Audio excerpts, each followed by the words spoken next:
Vamos lá, Clarissa. Uma das consequências da condenação, né, e do trânsito em julgado da ação penal sobre a trama golpista é na seara eleitoral. Então, tem aí uma declaração de inelegibilidade que vai ser feita pelo Tribunal Superior Eleitoral, porque Bolsonaro, assim como todos os demais, por terem sido condenados por um órgão colegiado, virou um ficha suja e não pode disputar eleições para além das outras declarações de inelegibilidade lá definidas pelo Tribunal Superior Eleitoral por ações relacionadas à própria campanha à reeleição em 2022.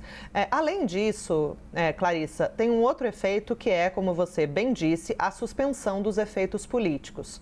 Dos direitos políticos, desculpa. E a suspensão dos direitos políticos, ela vai por duas frentes, né? O ex-presidente Jair Bolsonaro não pode participar das eleições, não pode se candidatar a nada, mas também não pode votar. Os direitos políticos incluem o seu direito de eleitor.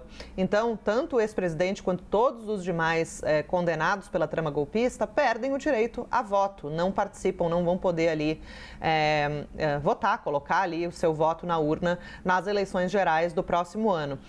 Aos presos provisórios, quem está em prisão preventiva ou de alguma maneira tem ali, tem uma modalidade que se chama prisão provisória mesmo, esses podem votar, né? Então, se ainda houvesse a preventiva do ex-presidente, ele poderia votar no próximo ano. Mas, como a gente viu ontem, a preventiva já se converteu numa prisão definitiva, né? O ex-presidente já está cumprindo a pena de 27 anos e 3 meses de prisão e, com isso, ele também perde o direito de votar. Então, em resumo, não pode votar e nem ser votado em 2026, Clarissa.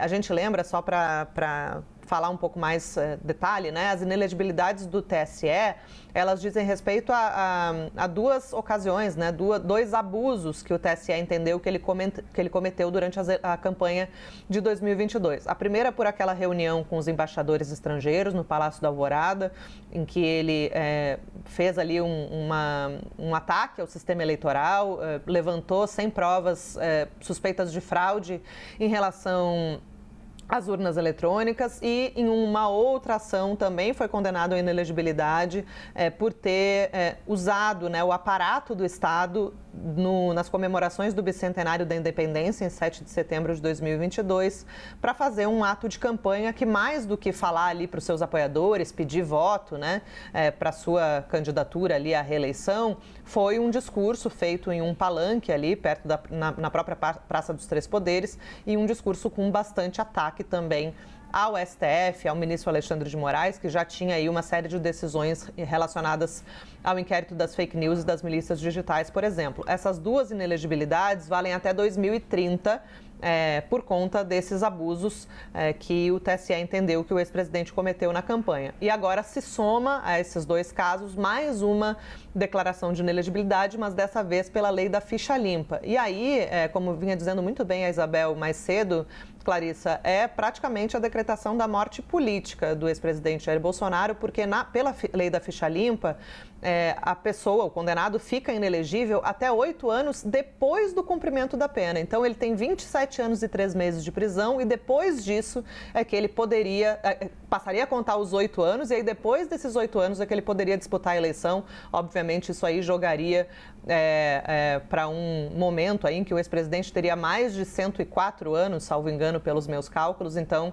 praticamente, isso coloca ali que o ex-presidente nunca mais vai poder disputar uma eleição, claro, considerando que essa condenação não vá ser revertida, né? Que não tem aí nenhuma margem para uma reversão do cenário, como se entende hoje pelo atual cenário, seu caso, né? Não tem nenhum indicativo de que essa pena possa ser revista, a não ser que venha aí realmente uma anistia, uma redução das penas, uma mudança na lei que possa vir a ser interpretada de forma mais favorável aos réus. Mas esse é mais um desdobramento. A gente vinha falando mais cedo do desdobramento na seara militar em relação à perda das patentes, mas também tem essa questão eleitoral que obviamente é muito importante, né? E que embaralha aí, que pode fazer com que a direita tenha que, de fato, fazer todos os cálculos políticos novamente diante da impossibilidade de o seu maior líder disputar uma eleição, e também conta aí com alguns votos a menos, né, para o bolsonarismo diante